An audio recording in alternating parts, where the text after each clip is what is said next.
I never thought I'd find myself in a situation like this, but here I am, sitting on the edge of my bed staring at the two coffee mugs on the kitchen counter.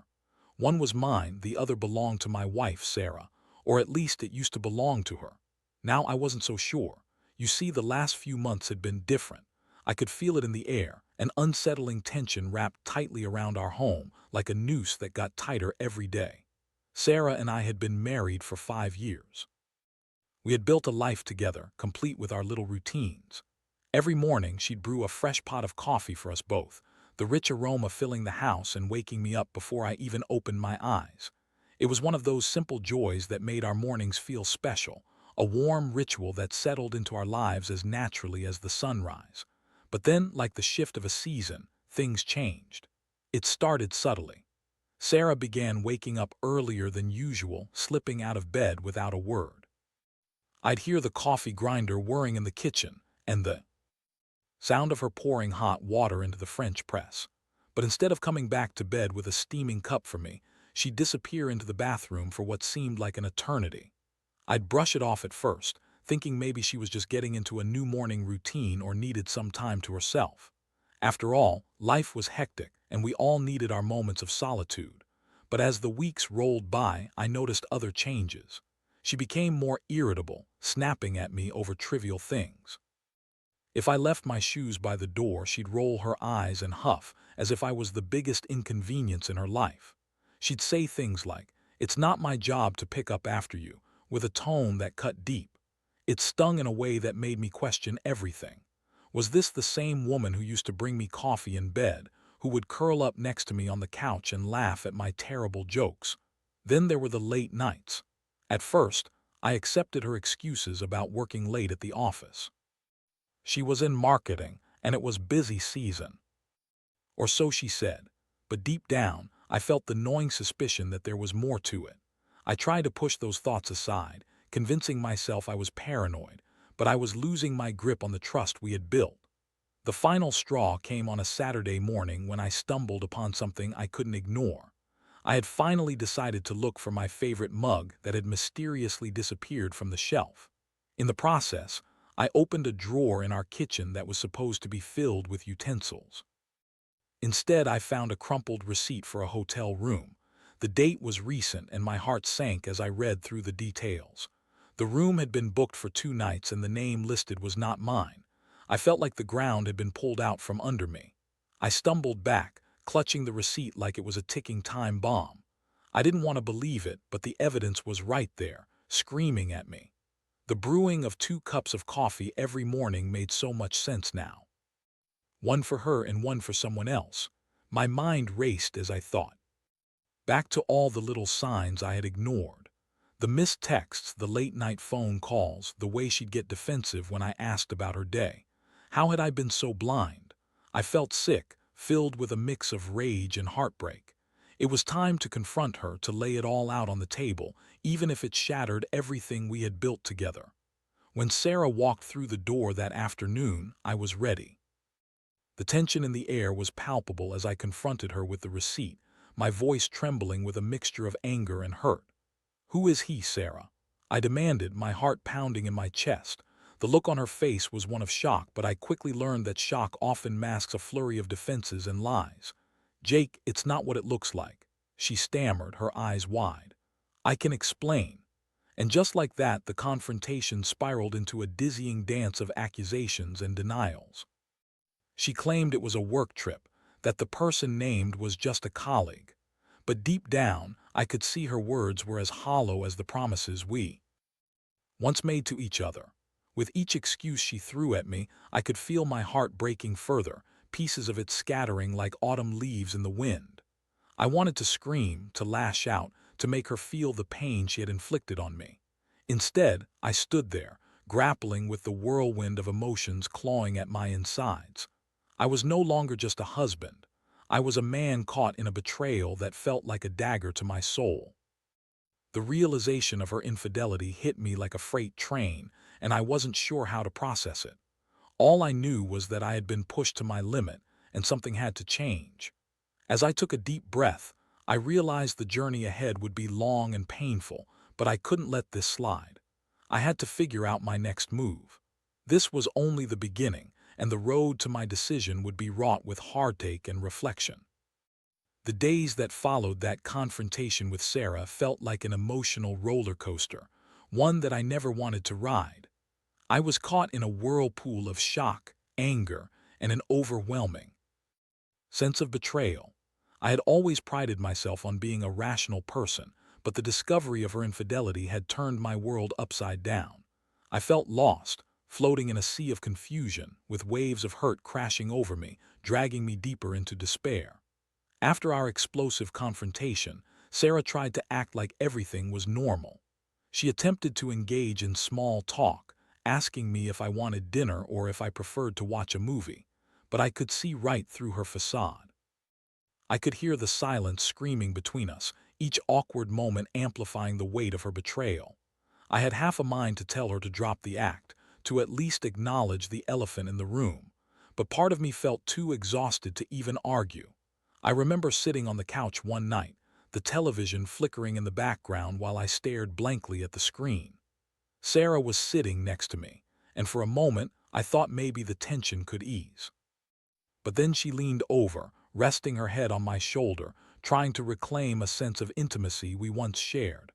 I flinched at her touch, feeling a wave of anger rise within me. How could she act like everything was okay when I knew the truth? I pushed her away gently but firmly. "Don't," I snapped, my voice catching in my throat. "You don't get to pretend like nothing's wrong." Her eyes widened, a mix of hurt and frustration flashing across her face. "Jake, I am trying. Can you at least give me a chance to explain?" She pleaded, her voice rising slightly. But I was done listening to her excuses. I had heard enough. That night I made a decision. I needed to regain control over my life, to pull myself from this pit of despair. I couldn't continue living in this toxic atmosphere, pretending everything was fine when it was anything but. Revenge didn't seem like my style, but I knew I had to do something, anything, to reclaim my dignity. I began to devise a plan. I reached out to my brother, Mike, who lived a couple of hours away. I hadn't told him about the affair yet, but I needed an ally, someone who could help me navigate this mess. We had always relied on each other during tough times, and I felt a sense of comfort knowing he could provide a fresh perspective. I arranged to meet him the following weekend, claiming I needed to unwind and catch up. In the meantime, I spent my days poring over details of our life together. I started to see the cracks in our relationship more clearly. The late nights at the office, the secretive phone calls, the sudden changes in her behavior, they all pointed to a truth I had reluctantly accepted. I began documenting everything, jotting down dates, times, and instances where things felt off. It wasn't just an emotional release. It was also a way to prepare myself for the conversation I knew would come next. On the day of my meeting with Mike, I felt a surge of nervous energy. I recounted everything that had happened, the coffee mugs, the hotel receipt, the confrontation, letting the details spill out like a dam had burst. Mike listened intently, his expression shifting from surprise to disbelief as I shared my story. "Dude, that's brutal," he finally said after a long silence. "I can't believe she would do that to you. Have you thought about what you want to do next?" That question lingered in the air, heavy with implication. I hadn't fully considered my options beyond my initial thoughts of revenge. I wanted to hurt her, to make her feel the pain she had caused me, but I also didn't want to lose everything we had built. I had friends and family who cared about me, and I didn't want to become the bitter guy who couldn't move forward. "I just don't know, Mike," I admitted, running a hand through my hair. Part of me wants to confront her again to see if she'll come clean about everything, but I also want her to feel the consequences of what she did. I can't keep living like this. It's like I'm trapped in a nightmare. Mike nodded knowingly. "You need to do what's best for you, man. Whatever decision you make, don't let her manipulate you into staying. You're worth more than that. And if she's willing to cheat, then maybe it's time to think about what's truly important." His words resonated with me. I realized that I had been so focused on Sarah and her actions that I hadn't stopped to think about my own worth. I wasn't just a victim in this situation. I was a person who deserved respect and fidelity. I had to remember that I had options, and it was okay to demand better. As I drove back home, I felt a newfound resolve building within me. I didn't have a concrete plan yet, but I knew I had to confront Sarah again. I needed to lay everything out on the table and see if there was any way to salvage what we had. Or, if all else failed, I'd have to consider walking away entirely. When I got home, Sarah was in the kitchen making dinner.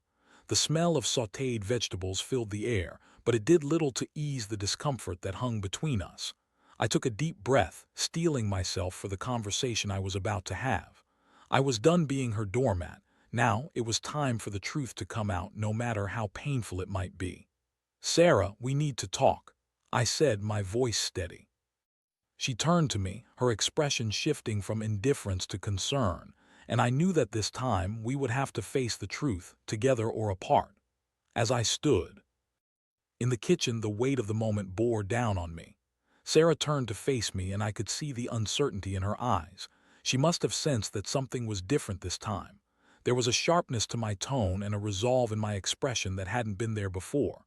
"Sure, Jake, what's on your mind?" she asked, her voice laced with an edge of caution. I took a deep breath, feeling the tension coil tightly in my chest. "I found the hotel receipt, Sarah. I can't pretend anymore. You need to tell me the truth. Are you seeing someone else?" Her reaction was immediate. Her face paled, and for a fleeting moment I thought I saw genuine fear flicker across her features. But then, like a mask slipping into place, the defensiveness emerged. "Don't be ridiculous, Jake. It's not what you think. That was for a work-related event. I told you." "No," I interrupted, my voice rising. "No more lies, Sarah. I've given you the benefit of the doubt for too long. I need you to be honest with me. You've been acting different, and I deserve to know what's really going on." The kitchen, usually filled with the comforting aroma of home-cooked meals, felt suffocating in that moment. I watched as she wrestled with her response, her jaw tightening, her eyes darting away from me. I could almost see the gears turning in her head, calculating her next move. "You're overreacting, Jake. You're just being paranoid. I would never cheat on you," she said, her voice dripping with false sincerity. I wanted to believe her, but the memories of the last few months came flooding back. The late nights, the sneaking around, the coffee mugs that now felt like symbols of her betrayal. "You're lying to me, and deep down you know it. You can't just brush this off like it's nothing." I pressed, my heart racing. Her facade finally cracked. "Fine," she snapped, her frustration bubbling over. "I've been seeing someone, okay? But it's not what you think. It's complicated." The confession hit me like a punch to the gut. I had half expected her to lie again, but hearing her admit, it was like watching my worst fears come to life. I felt nauseous, the room spinning as I processed the reality of her betrayal. "Complicated? Sarah, you're cheating on me. How can you say that's complicated?" I shouted, anger surging through me as I fought to contain my emotions. It's not like I planned it. Things have been different between us for a while now," she stammered, her voice wobbly. "I didn't mean for it to happen. I was lonely." Those words pierced through me, cutting deeper than any knife. It hurt to hear her say she was lonely, especially knowing I had tried so hard to be there for her. Lonely. "I work hard for us. I thought you appreciated that. I thought you loved me." I couldn't hold back the torrent of anguish that escaped my lips. She stepped back, her expression shifting from anger to guilt, but I wasn't interested in her pity. "You don't get to say you love me after what you've done," I said, my voice low but steady. "You've shattered what we had." As silence filled the air, I felt the weight of the confrontation press down on us. My mind was racing with thoughts of what to do next. Could I even look at her the same way again? Could we ever rebuild what had been lost? I needed answers, and I wasn't going to let her evade the questions. "Who is he?" I asked, forcing myself to remain calm. "Is he a friend, a coworker, someone I know?" Her hesitation spoke volumes, but she finally let the truth slip out. "His name is Tom. He works in my department. I didn't mean for it to happen, but we connected. It just happened." Tom. The name echoed in my mind, a stark reminder of the betrayal right before me. It felt like betrayal layered upon betrayal. I had known Tom, even met him at company events, and now I was left grappling with the reality that the man I had regarded as a colleague was the one with whom my wife had chosen to share her intimacy. "I can't believe you would do this to me, to us," I said, shaking my head in disappointment. "And with someone I know, that makes it worse." Sarah's expression shifted, her defenses slipping again as she realized the depth of her actions. "I know. I'm sorry, Jake. I really am," she said, her voice softening. "But please, let's try to work through this. We can fix it, I promise." For a moment I was tempted to consider her plea, to think that maybe we could find a way back to each other. But as I looked into her eyes, I saw a mixture of guilt and desperation that didn't match the love I once felt for her. I felt my heart harden. "You don't get to just say you're sorry and expect everything to be okay, Sarah. You've broken my trust and I'm not sure it can be repaired. Not after this." The cracks in our relationship had been laid bare, and I realized that it wasn't just about her affair. It was also about how little we had been communicating. But did I want to fight for a marriage that felt like it was built on lies? The love I once had for her was now tangled with anger and disappointment. "I need time to think," I finally said, my voice firm. "I can't just jump back into this and pretend things are okay. You've shattered everything we built together, and I'm not sure I want to try to put the pieces back." With that, I turned and walked out of the kitchen, leaving Sarah standing there, her expression a mix of regret and fear. I felt a strange sense of liberation wash over me, even amidst the heartbreak. The road ahead would be long and fraught with tough decisions, but I was determined to reclaim my life and my dignity. As I lay in bed that night, staring at the ceiling, I realized that I had a choice to make. I could either wallow in the betrayal, allowing it to consume me, or I could rise from the ashes and forge a new path. The question was whether I could still see a future with Sarah, or if it was time to leave her behind and start anew. The days that followed the confrontation with Sarah felt like a haze of confusion and pain. I moved through my routine on autopilot, going to work, coming home, barely engaging in conversations. Every time I passed her in the hallway, I felt that familiar tension tightening around us again, as if we were two strangers living in the same house, sharing a past now stained with betrayal. I could sense Sarah's anxiety. She hovered around me, trying to initiate conversations about mundane things, what I wanted for dinner, whether we needed to buy groceries, but I was having none of it. I could feel the distance between us widening, and I knew it was for the best. I needed space to figure out what I wanted, and I suspected she was just as lost. One evening, after a long day at work, I found myself sitting on the couch, staring blankly at the TV, which was playing some mindless reality show I had tuned out ages ago. Sarah sat across from me, her eyes reflecting a mixture of sadness and frustration. I could feel her gaze boring into me, and I knew she was waiting for me to say something, anything. "Jake," she said, finally breaking the silence. "Can we talk?" I turned to her, my heart racing. "What more is there to say, Sarah? You've made your choices and I've made mine." I didn't want to engage, but part of me wanted to know what she would say. "I know I messed up. I'm sorry, but we can fix this. I love you." Her voice trembled slightly and I could see the desperation in her eyes. "Love?" I scoffed, feeling anger bubble up again. "Is that what you call what you did? You love me, but you went and slept with someone else. That's not love, Sarah." She winced at my words, and for the first time I could see the guilt of her actions reflected in her expression. "I know I messed up. I don't expect you to forgive me right now, but I want to make it right. We can go to therapy, we can." "Therapy?" I interrupted, incredulous. "You think we can just fix this with a few sessions? You shattered my trust. How do you think that can be repaired?" "Jake, please, I'll do anything. I'll break it off with Tom, I swear. I just need a chance to prove to you that I can be the wife you deserve," she pleaded, tears welling in her eyes. I couldn't help but feel a pang of sympathy for her. She looked so lost, so broken, but I couldn't shake the feeling that this was all just another manipulation. What if her promises were empty? What if I led her back, and only to be hurt again? The doubt gnawed at me like a persistent itch. "I need time," I said finally, my voice softer now but still resolute. "I can't promise anything. You've taken my trust, and I don't know if I can give it back so easily." She nodded, the fight seemingly leaving her. "I understand. I'll give you space, but please don't shut me out completely. I want to fix this, Jake. I want us." As she walked away, I felt a mix of relief and dread. I had given her what she wanted, a small opening to talk, but I also knew I was standing at a crossroads. Part of me wanted to believe her, to think that we could find a way back to the happiness we once shared, but another part of me screamed that I couldn't ignore the betrayal. In the following weeks, I leaned heavily on my brother Mike for support. I would call him regularly, sharing my thoughts and feelings, trying to make sense of what had happened. He listened patiently, offering advice and keeping my spirits up. "You're stronger than you think, Jake.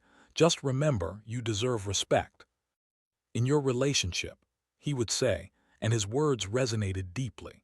One night, after a long conversation, I made a decision. I needed to take control of my own narrative, to refuse to be a passive participant in my life.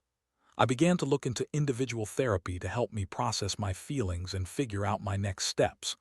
I wanted to be sure that whatever decision I made wasn't fueled by anger or sadness, but was a move toward healing and strength. I scheduled my first appointment and felt a glimmer of hope. Talking to a therapist would provide me with an objective perspective, a way to untangle the mess of emotions swirling inside me. I needed to focus on my own healing, whether that meant working on my marriage or moving on completely. The night of my first therapy session, Sarah was unusually quiet. She had been trying to engage with me, asking about my day, but I could see the underlying tension in her demeanor. I had decided not to mention the therapy to her just yet.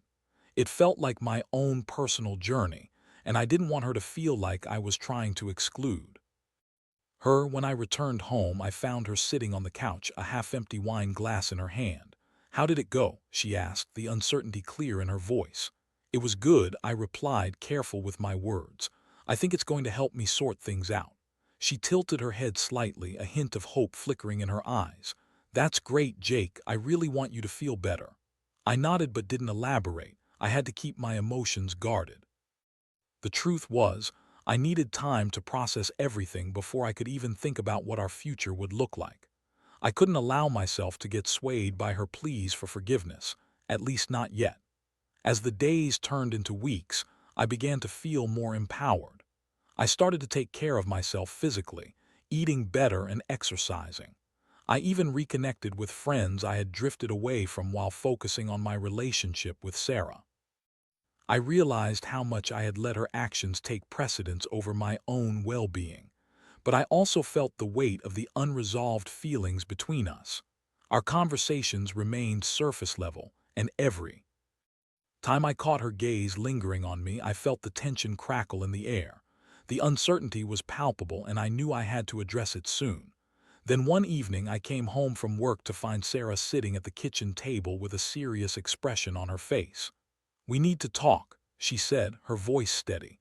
I took a deep breath, bracing myself for whatever was to come. "Okay," I replied, sitting across from her. My heart raced as I prepared for another round of honesty, not knowing whether it would be a breakthrough or another painful confrontation. "Jake, I've been thinking a lot about everything. I want to be open with you," she began. "I've broken off things with Tom. I know it doesn't change what I did, but I want you to know that I truly want to work on us." I felt something shift within me. Was it hope? Or was it just a continuation of her manipulations? I needed to tread carefully.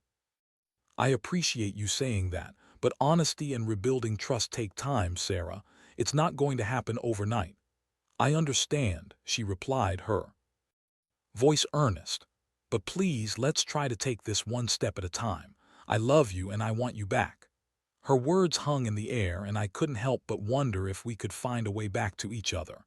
But there was still that nagging doubt, the fear of being hurt again. I had a choice to make, and it was crucial, either to try to rebuild what had been lost or to walk away for good. As I sat across from her, I could feel the weight of our past bearing down on us, but the flicker of hope in her eyes made me consider the possibility of healing. I just had to figure out if it was worth the risk. I realized I had to confront my own feelings, whether it was forgiveness or moving on, and prepare for whatever lay ahead. The conversation with Sarah hung heavy in the air, filled with unspoken words and lingering doubts. I recognized that we stood at a crucial juncture in our relationship, one where either a path toward healing could emerge, or we would drift further apart, unable to reclaim what we had lost.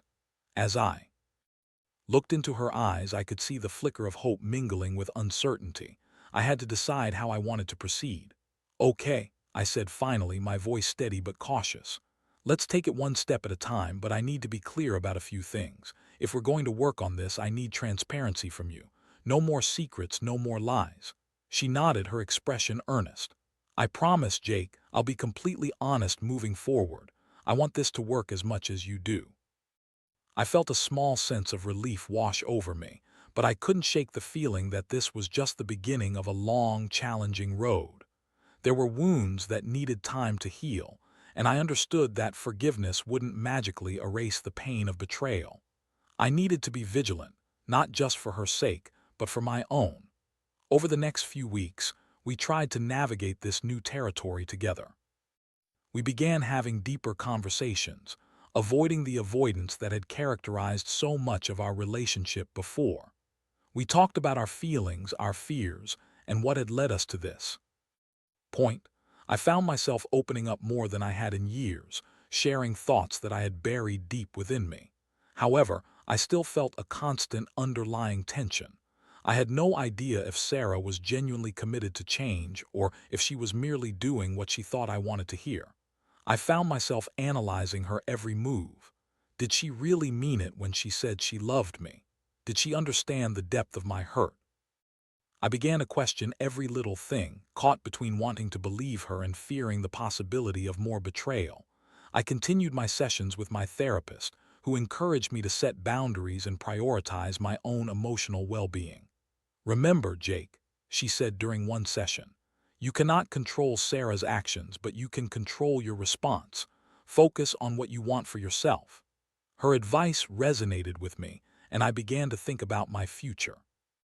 I wasn't ready to make any definitive decisions, but I knew that I had to keep my heart guarded. I also recognized that I needed to prioritize my own happiness, regardless of whether that meant staying with Sarah or deciding to walk away. Despite my uncertainty, I appreciated the effort Sarah put into making amends. She would leave little notes around the house, expressing her love and regret, and she even made dinner one night, something she hadn't done in ages. I could see that she was trying to show me she cared, but there were still moments when I caught her looking at her phone, a hint of guilt flashing across her face. It was a reminder that I couldn't ignore. That doubt lingered like a persistent shadow. Then one evening, as we sat together on the couch watching a movie, I noticed Sarah's demeanor had shifted. She seemed more distant, almost preoccupied. "What's wrong?" I asked, concern lacing my voice. She sighed, running a hand through her hair. "It's just work has been stressful. Tom is still trying to reach out and I'm trying to keep my distance. It's hard to manage everything." My heart sank. I had hoped Tom was a distant memory, but hearing his name again brought back a rush of anger and insecurity. "You need to cut ties completely, Sarah. You can't just keep him around as a backup plan. It sends mixed signals and makes it harder for us to heal." "I know," she replied, her voice soft. "I'm trying, I really am, but it's complicated. I don't want to hurt anyone, Jake. I interrupted her, my frustration boiling over. "You need to think about what you want, not what others want. You can't keep worrying about his feelings while you're trying to fix ours. You've made your choice and you need to own it." The argument escalated quickly, our voices rising as we both expressed the raw emotions that had been simmering beneath the surface. It was a painful reminder that even in our efforts to communicate, the wounds of betrayal ran deep. Eventually, we calmed down, sitting in an uncomfortable silence, the gravity of our fight hanging in the air. "I just want to know that you're committed to us, Sarah," I said finally, my voice low. "I need to feel that you're all in." "I am, Jake." "I promise," she said, tears welling up in her eyes. "It's just hard for me too. I'm terrified of losing you and I'm trying to make this right." I could see the sincerity in her eyes, but doubt still lingered in the back of my mind. I needed to take a step back and reassess what I wanted from this relationship. I couldn't keep living in this cycle of hope and disappointment. Then, one night, I decided to take a break from the emotional turmoil. I called Mike, inviting him over for a few drinks. I needed a distraction and a chance to clear my head. I was tired of feeling trapped in my own thoughts, and a night with my brother seemed like the perfect escape. As we sat in my living room, beers in hand, I poured out the details of my situation, the confrontation, Sarah's attempts at reconciliation, and the struggles we were facing. "Man, it sounds like you're walking a tightrope," Mike said, shaking his head. "You deserve to be happy, Jake. You shouldn't have to constantly worry about her past mistakes." "I know," I sighed, leaning back on the couch. "But part of me still wants to believe we can make it work. I just don't know if I can fully trust her again." "Trust is everything," he replied, his expression serious. "You can't build a relationship on shaky ground. You need to decide what's best for you, not what's best for her." His words echoed in my mind as I contemplated my precarious situation. I had been so focused on Sarah and her feelings that I had neglected to prioritize my own. It was time to refocus on myself and figure out what I truly wanted. That night, as I crawled into bed, I felt a sense of clarity wash over me. I realized that I had been holding on to the hope of rekindling our relationship out of fear of being alone, but it was time to confront that fear head-on. I had to prioritize my happiness, whether that meant continuing to fight for our marriage or acknowledging that it was time to let go. I was ready to take charge of my life again, and the next steps would define not just my relationship with Sarah, but also my path forward. I needed to confront her again, but this time it would be different. I would be honest about my feelings, about my doubts, and about what I needed moving forward. It was time to have that conversation, the one that could either lead us toward healing or finally set me free. I had to be prepared for whatever outcome lay ahead, but I was ready to face it head-on. No more pretending, no more glossing over the truth. I had to take control. The next day, I knew I couldn't put off the conversation any longer. I had to lay everything out clearly and honestly. It was time to stop dancing around the issues and confront the reality of our relationship. I could feel the weight of anticipation pressing down on me, but I also felt a sense of empowerment. I was ready to take control of my own narrative. That evening, I found Sarah in the living room scrolling through her phone. I could see the flicker of anxiety in her eyes as she sensed my approach. I took a deep breath, steeling myself for what I was about to say. "Sarah, can we talk?" I began, my voice steady but gentle. "Sure, what's up?" she replied, looking up from her phone with a mix of hope and apprehension. I sat down across from her, my heart racing as I prepared to bare my soul. "I've been doing a lot of thinking about us, about everything that's happened. I need to be honest with you about what I want moving forward." She nodded, her expression serious, and I could tell she was bracing herself for what I was about to say. "I want to believe that we can work through this," I continued. "But trust isn't something that can just be magically repaired. It's going to take time, and it's going to take effort from both of us." "I understand," she said, her voice soft. "I'm willing to do whatever it takes to make this work. I really love you, Jake." "But love isn't enough," I interrupted gently. "I need to see commitment and honesty. I need to know that you're not just saying what I want to hear. Actions speak louder than words." "I promise I'll prove it to you," she said earnestly. I held up a hand to stop her. "But here's the thing, if you really want this, you have to cut ties with Tom completely. No more talking, no more messages. I can't continue to live with the fear that you're still connected to him." Her eyes widened slightly, and I could see the conflict written on her face. "I know it's hard. I've been trying to distance myself, but he keeps reaching out, and it's complicated." "No, Sarah," I interjected firmly. "You can't keep making excuses. You need to decide where your priorities lie. If you want this relationship, then you need to show me that I'm your priority. It's time to take a hard stance and set boundaries." For a moment, silence enveloped us, the weight of my words hanging heavily in the air. I watched as her expression shifted, the gears in her mind visibly turning. "You're right," she finally said, her voice stronger. "I'll cut him off for good, I promise. I can't keep dragging this out and expect it to work." "That's what I need to hear," I said, feeling a flicker of hope. "But I also need to take care of myself. I've realized that I can't lose myself in this relationship. I have to prioritize my own happiness too, even if that means walking away if things don't improve." Sarah nodded, tears brimming in her eyes. "I get that. I've taken you for granted. And I'm sorry. I want to do better. I want to show you that I can be the partner you deserve." We sat in silence for a moment, both of us processing the weight of the conversation. I felt a mix of hope and trepidation. Could we truly make it work? I wanted to believe we could, but I had learned the hard way that trust was fragile. As days turned into weeks, we began navigating this new chapter together. Sarah made a concerted effort to prove her commitment. She stopped all communication with Tom, and I could see the relief wash over her as she disconnected from that part of her life. I admired her courage to take that step, and it felt like a small victory for both of us. We also began seeing a couples therapist, which allowed us to dive deeper into our issues.